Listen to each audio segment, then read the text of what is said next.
अब अपन देखते हैं आपकी जो अपना जो चैप्टर था वो अपन ने पूरा कंप्लीट कर लिया था, श्वसन एवं गैसों का विनिमय, है ना। उसमें अपन ने हर एक चीज को क्लियरली पढ़ा था। आपकी एनसीईआरटी में खाली एक वर्ड दिया हुआ था, बट अपन ने उसको भी पूरा का पूरा एक्सप्लेन किया था हर एक चीजों को, है ना। अब क्या करते कि यार हमने चैप्टर तो पढ़ लिया, बट क्वेश्चन ये बनता है कि यार इसके अंदर से क्वेश्चन कैसे आएंगे, है ना। अब अपन यहाँ जो क्वेश्चन करेंगे वो सब अपने नीट के व्यू से होंगे, है ना। मतलब कि जो आपकी नीट के लिए ज्यादा से ज्यादा क्या होंगे, इंपॉर्टेंट, है ना। उसके अंदर क्या कंफ्यूजन होते हैं, क्या मेन कंसेप्ट लगते हैं, जो अपन को उन 3 घंटे होते हैं ना, आपके 3 आवर जो एग्जाम के होते हैं, उस टाइम आपको क्या सोचना रहता है, वो सारी चीजें, है ना। तो अब सबसे पहले मैं एक चीज और बता दूं कि अगर अब मैं क्वेश्चन करवा रहा हूं तो इसमें अपन ये देख लेते हैं कि जैसे आपको क्वेश्चन किस वे में लगाने, है ना। तो क्या हो कि ऐसा मत किया करो कि एक चैप्टर उठा लिया और आज उसके 500 क्वेश्चन लगा लिए, 200 क्वेश्चन लगा लिए, 300 या 100 जो भी है, ऐसा मत किया करो, है ना। क्वेश्चन लगाने का पैटर्न क्या होता है कि जैसे आपने पूरी ह्यूमन फिजियोलॉजी पढ़ ली, है ना, लास्ट के 7 चैप्टर है। अब एक एक चैप्टर के 10-10 क्वेश्चन लगाओ, है ना। 7 तो एक बार में कितने क्वेश्चन लगाओगे, 70।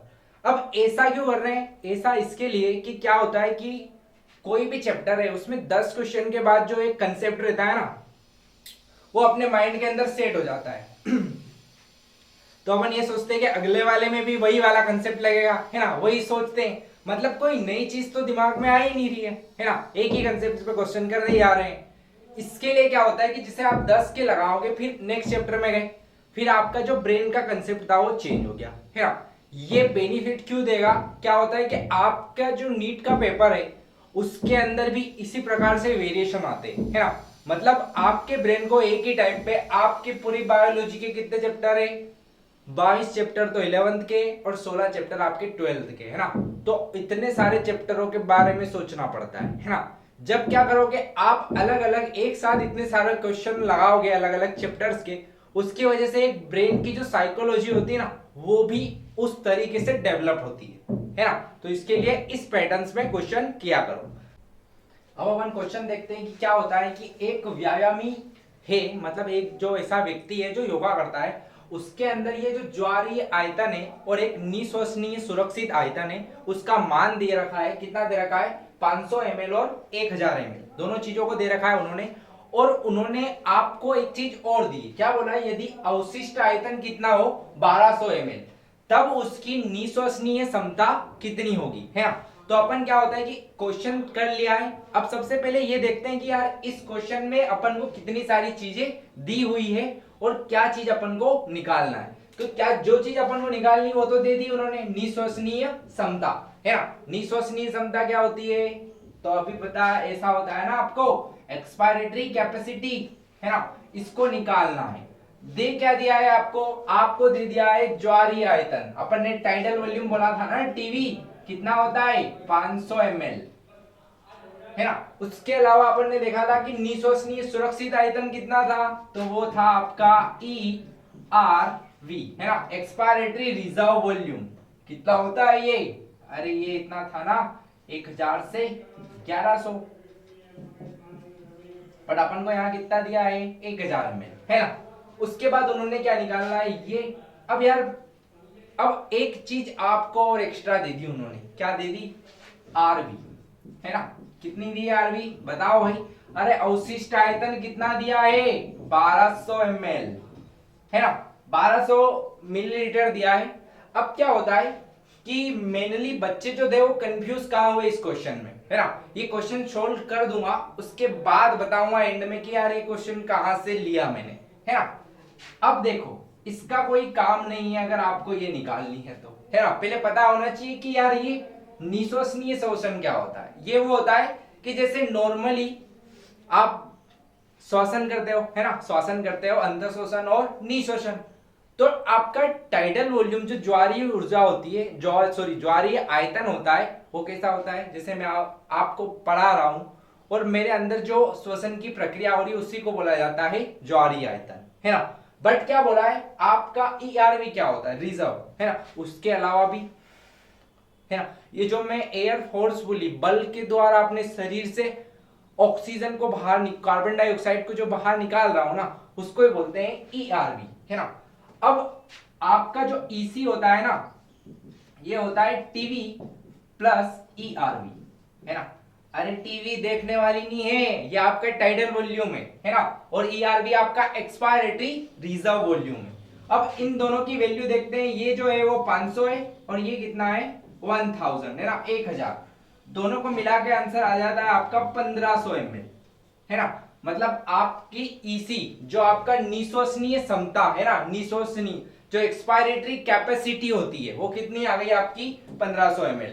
अब अपन ऑब्जेक्ट्स पे जाते हैं, ए बी सी डी, क्या आना चाहिए भाई, 1500 है तो ए आएगा ना, है ना। अब इतना क्लियर हो गया। अब क्या होता है, अब बात यहां पे करते हैं अपन कि ये अवशिष्ट आयतन, यदि अवशिष्ट आयतन 1200 ml है तब उसकी निश्वसनीय क्षमता कितनी होगी, है ना। अब एग्जामिनर ने कुछ नहीं किया, उसने आपको बस थोड़ा सा डेविएट कर दिया। कैसे डेविएट कर दिया, मतलब आपका जो मार्ग था ना उसको भटका दिया। कैसे भटकाया, तो ये वाली वैल्यू देके, है ना, उसने अवशिष्ट आयतन को देके। तो आपको दिमाग लगाना है कि हमको खाली पूछा क्या है, इसका तो कोई भी लेना देना होता ही नहीं है किससे, निश्वसनीय क्षमता से। ठीक है, ये क्वेश्चन है आपका नीट 2019, है ना। लास्ट ईयर जो नीट हुई थी उसके अंदर ये क्वेश्चन पूछा गया था, है ना। मैक्सिमम बच्चों का जो क्वेश्चन था वो रॉन्ग हुआ था। उसकी बस खाली एक यही वजह थी कि उन्होंने आपको अवशिष्ट आयतन की क्या दे दी थी, वैल्यू। लोगों को लगा कि कहीं ना कहीं ये इसी से रिलेटेड है ना, तो सभी ने क्या करा, इस 1500 के साथ इस 1200 को भी क्या कर दिया, प्लस। तो आंसर कितना हो जाता है, देखो कितना हो जाएगा, दिया है यहाँ पे कहीं पे, है ना। तो ये चीजें क्या होती है, ये गलती छोटी छोटी हो जाती है, तो अपन को वो चीजें का ध्यान रखना है ना। नेक्स्ट क्वेश्चन आपका आता है कि अपन को एक स्तंभ दिया है, उसमें कुछ मत दिए हैं और एक दूसरा वाला स्तंभ दिया है, इन दोनों को अपन को मिलाना है कि इनके आयतन किस प्रकार होते हैं, है ना। तो इससे क्या होता है, ये अपन ने टॉपिक बहुत अच्छे से पढ़ा था, है ना, मैंने ऐसे कैसे कर करके भी बताया था आपको, है ना, कि यार अंतर शोषण ये होता है, निशोषण ये होता है, सारी चीजें अपन ने देखी थी बहुत अच्छे से। अब आपको क्या होता है कि यार ये सारी जो वैल्यूज है ना, ये इनकी जो मात्रा है, इनके मान है, वो आपको याद करना पड़ेंगे, है ना। इसकी वजह से क्या होता है कि ये सारी चीजें आपको क्लियर हो जाएगी बहुत अच्छे से। अब क्या है कि अगर आपको याद है, अगर इनमें से आप 3 भी याद रखते हो तो आपका क्वेश्चन जो रहता है वो 75% राइट होने के चांस बढ़ जाते हैं, है ना। बट आपको इनमें से कोई भी याद नहीं है तो फिर क्या है यार, है ना, फिर तो माइनस ही होना है ना, 1, है ना, 5 नंबर का लॉस। ठीक है, अब अपन देखते हैं ज्वारीय आयतन। तो मैंने पहले ही बताया था कि ज्वारीय आयतन जो होता है वो अपने अंदर कितना होता है, 500 ml टाइडल वॉल्यूम, है ना। कहां दिया है भाई, थर्ड वाले में दिया है। अब अपन ऑब्जेक्टिव्स पे आते हैं, है ना। अब क्या होता है कि यार ऑब्जेक्टिव को सोल्व करने का भी तरीका आपको आना चाहिए, है ना, कि कौन सी ऐसी वे है जिसकी वजह से जो नेगेटिव मार्किंग है, जो गलत होना है, वो बहुत कम हो जाए। सबसे पहले ये कि कोई भी क्वेश्चन कर रहे हो तो उसको रोंग करना सीखो, है ना, कि यार इन 4 ऑब्जेक्टिव में से गलत वाला कौन सा है ना। अगर ये चीज आपको करना आ गई तो आपकी जो एक श्योरिटी होती है ना कि यार मुझे जो कंफ्यूजन है कि हाँ ये होगा, वो क्या हो जाता है, बढ़ जाता है ना। कैसे, अब देखो अगर ए वाले का ऑप्शन थर्ड है तो यहाँ पे ए में थर्ड कहां पे है, फर्स्ट वाले में फर्स्ट दिया है मतलब पहला वाला रॉन्ग, सेकंड वाले में भी थर्ड दिया है, थर्ड वाले में भी थर्ड दिया है, और फोर्थ वाले में फोर्थ दिया है, तो मतलब आपका फोर्थ भी क्या हो गया, रॉन्ग। अब यहां पे क्या हुआ, आपके 2 ऑब्जेक्टिव आपने रॉन्ग कर दिए हैं, है ना। मतलब आपका आप क्वेश्चन कहां अटक गया है, 50% पे, है ना। या तो इसका बी, या तो दूसरा होगा या फिर इसका तीसरा होगा, 2 ही हो सकते हैं। पहला वाला हो ही नहीं सकता, चौथा वाला भी हो ही नहीं सकता, है ना। अब देखते हैं आपका अंतःशोषणीय सुरक्षित आयतन कितना होता है ना। अरे IRV, है ना, एक्सपायरेटरी रिजर्व वॉल्यूम, है ना। तो ये कैसे निकलता है, कैसे निकलता है, अरे मैंने बताया था कि ये जो होता है वो आपके अंदर 2500 से 3000 ml होता है ना। देखो कहां पे दिया है, 2500 से 3000, फर्स्ट वाला, है ना। फिर अपन यहां आते हैं, है ना, अपना क्वेश्चन यही सोल्व हो गया, है ना, कि अंतःशोषणीय सुरक्षित आयन का मान कितना होता है? 2500 से 3000। सेकंड वाले में चेक करें तो सेकंड मतलब क्या 1100 से 1200 ml होगा क्या? अरे ये तो निःशोषणीय सुरक्षित आयन है ना? अरे आ रहा है ना समझ में क्या बोल रहा हूं? तो ये चीजें क्लियर हो गई। तो ये वाला भी आपका क्या हो जाता है? रॉन्ग, और ये आपका राइट है ना? आया समझ में कि कैसे सॉल्व किया है? पहले रॉन्ग किया है और फिर राइट किया है ना? अब एक बार और अपन अपनी श्योरिटी के लिए मैच कर लेते हैं कि क्या इस सेकंड वाला ही सही है। देखते हैं निःशोषणीय सुरक्षित आयन कितना होता है? तो भाई 1000 से 1100 ml है ना, 1100 से 1200 ml है ना? ये क्या है? सेकंड वाला सही है। फोर्थ 1000 से 1100 ml। अब आपका लास्ट क्या बताया? अवशिष्ट आयतन कितना होता है? 1100 से 1200। तो ये अपना पूरा क्वेश्चन क्या हो गया? क्लियर।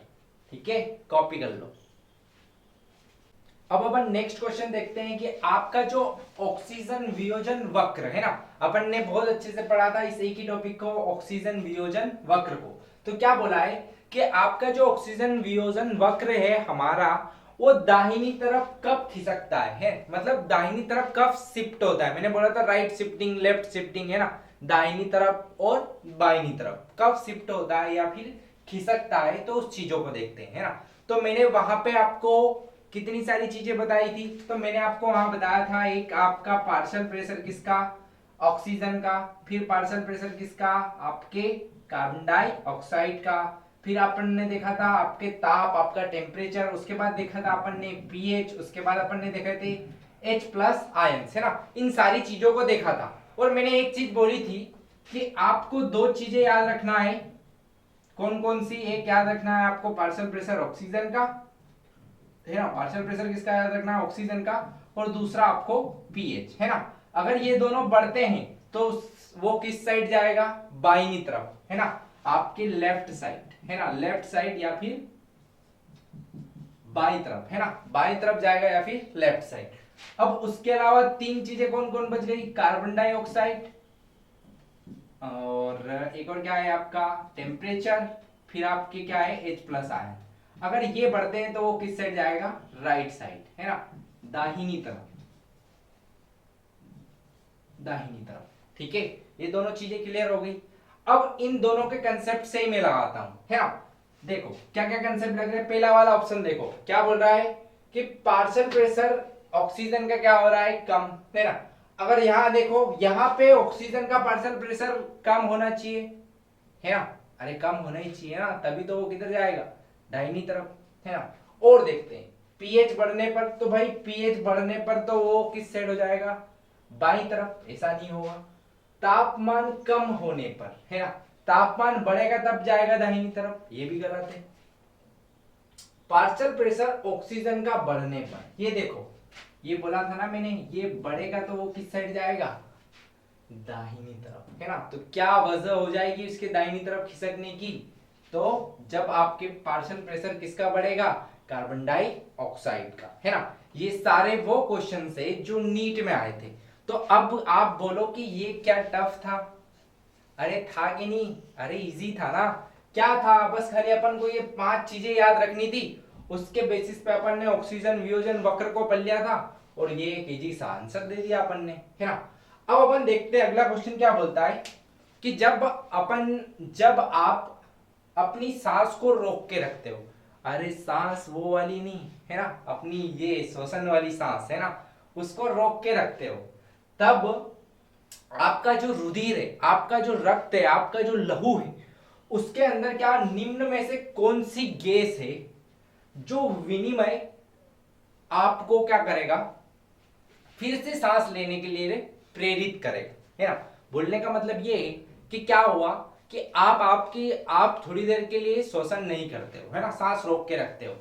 फिर क्या होगा कि आपके शरीर के अंदर कौन सी गैस, अब यार कौन सी गैस की तो बात है ही नहीं, क्योंकि दो ही गैस है, एक ऑक्सीजन है और दूसरी वाली कार्बन डाइऑक्साइड है। अब इन दोनों में से कौन सी ऐसी गैस है जो आपको प्रेरित करेगी वापस से सांस लेने के लिए, है ना।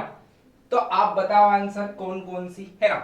क्या कार्बन डाइऑक्साइड की सांद्रता बढ़ने पर ऐसा होगा, या कार्बन डाइऑक्साइड की सांद्रता कम होने में, या फिर गिरावट में, या फिर कार्बन डाइऑक्साइड की सांद्रता बढ़ने एवं ऑक्सीजन की सांद्रता घटने, है ना, या फिर ऑक्सीजन की सांद्रता गिरने पर, क्या रीजन जाना चाहिए। अब देखो, अब कंडीशन समझते। जब आप सांस नहीं ले रहे हो मतलब आपके शरीर के अंदर ऑक्सीजन की क्या हो गई, कमी, है ना। अगर ऑक्सीजन की कमी हो गई है तो आपके शरीर के अंदर बढ़ गई किसकी सांद्रता, कार्बन डाइऑक्साइड की, है ना। जो कार्बन डाइऑक्साइड की सांद्रता अंदर बढ़ी है उसको अपन को क्या करना है, बाहर निकालना है। ऐसा थोड़ी ना कि आप वापस से ऑक्सीजन ले लोगे और उसको फिर अंदर रखोगे, फिर ऑक्सीजन ले लोगे फिर अंदर रखोगे। रोक रहे हैं ना अपन सांस। अगर आप सांस रोक रहे हो मतलब कार्बन डाइऑक्साइड की सांद्रता आपकी जो ऊतक के स्तर पर क्या हो रही है, बढ़ रही है ना। अब वो जो कार्बन डाइऑक्साइड ऊतक के स्तर पर बढ़ी है उसको क्या करना है, अपन को कम करना है ना। कैसे करेंगे कम, अरे यार उसको अपन बाहर निकालेंगे, है ना। तो वही जो है अपन को प्रेरित कर रही है वापिस से सांस लेने के लिए, है ना। कौन कर रही है, कार्बन डाइऑक्साइड की सांद्रता का बढ़ना, है ना। उसी वजह से तो होगा। अरे मतलब आप डबल से सांस कब लोगे, जब आपने जो सांस को रोक के रखा था उसको वापिस से बाहर निकालोगे, है ना। वो वापिस से क्यों प्रेरित हो रहा है, तो कार्बन डाइऑक्साइड की सांद्रता बढ़ने की वजह से, है ना। अब अपन नेक्स्ट देखते हैं कि जो शरीर के ऊतकों से निकलने वाली अधिकांश जो कार्बन डाइऑक्साइड होती है वो रक्त के भीतर किस में मौजूद होती है ना। मतलब ये बोला उन्होंने कि क्या हुआ कि ऑक्सीजन ऊतक के पास आई तो वहां से जो ऊतक में से कार्बन डाइऑक्साइड निकली है वो रक्त के अंदर, रक्त के भीतर कार्बन डाइऑक्साइड, है ना, किसके रूप में मौजूद होती है ना। तो ये देखो अभी फिर मैं आपको दो चीज का रिवीजन करवा देता हूं इसके थ्रू, है ना। अपन ने दो चीजें देखी थी, अपन ने एक ऑक्सीजन देखा था और एक देखा था कार्बन डाइऑक्साइड। 70 पर इस जगह पे 97% किसके थ्रू हो रहा था, ऑक्सीजन और हीमोग्लोबिन के फॉर्म में, है ना। और बस खाली बचा हुआ 3% किसके, प्लाज्मा। यहां देखते, यहां जो 70% था वो किससे हुआ था, बाइकार्बोनेट, किससे, बाइकार्बोनेट, है ना। बचा हुआ जो 23 से 25% कहां से हुआ था, तो भाई आपके आरबीसी, है ना। उसके बाद जो बचा हुआ 7% था वो किससे हुआ था, प्लाज्मा, है ना। ये सारी चीजें यहीं से कहीं ना कहीं आंसर रिलेटेड। अधिकांश कार्बन डाइऑक्साइड, अगर बात कर दी अधिकांश मतलब 70 ज्यादा होता है या 25 या 7, तो 70 वाला अधिकांश, है ना। तो किसके फॉर्म की बात कर रहा है, तो बाइकार्बोनेट। अपन ने ये सारी चीजें अच्छे से पढ़ी है, अगर आपने आगे वाले लेक्चर्स अच्छे से देखे होंगे, समझे होंगे, तो ये क्वेश्चंस आप फटाफट कर लोगे, है ना। आरबीसी में कार्बोनिक हीमोग्लोबिन के रूप में, है ना, क्या सही है, रक्त प्लाज्मा तथा आरबीसी में बाइकार्बोनेट के रूप में, है ना। अभी आंसर नहीं देते हैं, अभी एक बार सारे पढ़ते हैं। रक्त प्लाज्मा में मुक्त CO2 के रूप में, तो भाई यहां तो कितनी होती है, खाली 7%। 70% कार्ब अमीनो तथा 30% कार्बोनेट। भाई 30 नहीं होता है, ये होता है 70 और ये वाला होता है 30, मतलब ये ऑप्शन ही क्या है, गलत। एक और दो ऑप्शन तो अपन अभी तक गलत कर चुके हैं, बचा फर्स्ट वाला। अब आरबीसी में कार्ब अमीनो हीमोग्लोबिन, तो ये तो भाई 23% तक ही होता है, ये भी गलत। अब एक ही बचा है, कौन सा वाला, दूसरा वाला, ठीक है। क्या बोला है, रक्त प्लाज्मा मतलब 7% और आरबीसी में कार्बोनेट के रूप में 70%, ठीक है। तो बोल दिया ना, उसने बोला ना कि अधिकांश कार्बन डाइऑक्साइड किसके रूप में, है ना, मुक्त होती है ना, मौजूद होती है, तो किसके, बाइकार्बोनेट, ठीक है। कॉपी कर लो।